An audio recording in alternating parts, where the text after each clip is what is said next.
అనగనగా రామాపురం అనే గ్రామంలో గోపన్న అనే ఒక వ్యక్తి ఉండేవాడు. గోపన్నకు మేకల మంద ఉంది. ప్రతిరోజు ఆ మేకలను మేత కోసం అడవికి తీసుకువెళ్ళేవాడు. ఆ మేకల మందలో ఒక చిన్న తుంటరి మేకపిల్ల ఉండేది. దానికి అడవి మొత్తం తిరిగి చూడాలని కోరికగా ఉండేది. అందుకోసం ఆ పిల్ల మేక ఎప్పుడూ మేకల మంద నుంచి బయటికి వచ్చి ఒంటరిగా మేత మేస్తూ ఉండేది. ఆ విషయం గమనించిన తల్లి మేక గట్టిగా హెచ్చరిస్తుంది.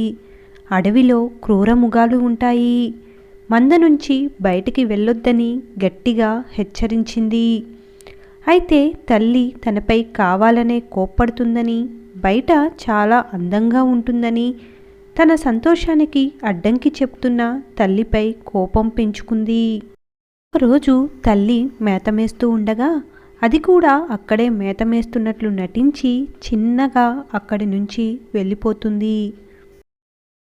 వెళ్ళగా వెళ్ళగా ఒక దట్టమైన అడవిలోకి చేరుకుంటుంది. అబ్బా, ఇక్కడ ఎంత అందంగా ఉందో అని మనసులో అనుకుంటుంది. తల్లి మేక తన బిడ్డ ఎటు వెళ్ళిందో తెలియక కంగారు పడుతూ ఉంటుంది.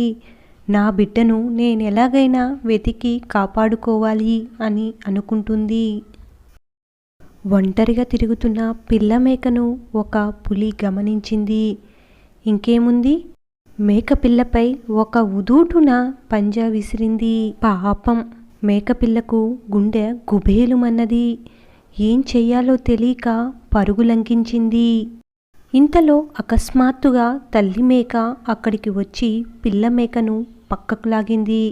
అంతే, పులి వెళ్ళి ఎదురుగా ఉన్న పెద్ద చెట్టును ఢీకొట్టింది. పులి తలకు గాయమవ్వటంతో అక్కడే స్పృహ కోల్పోతుంది.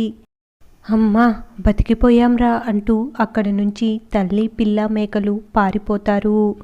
పిల్ల మేక తల్లి మేకకు క్షమాపణ చెబుతుంది. ఇంకెప్పుడు నీ మాటను జవదాటను అని చెప్తుంది.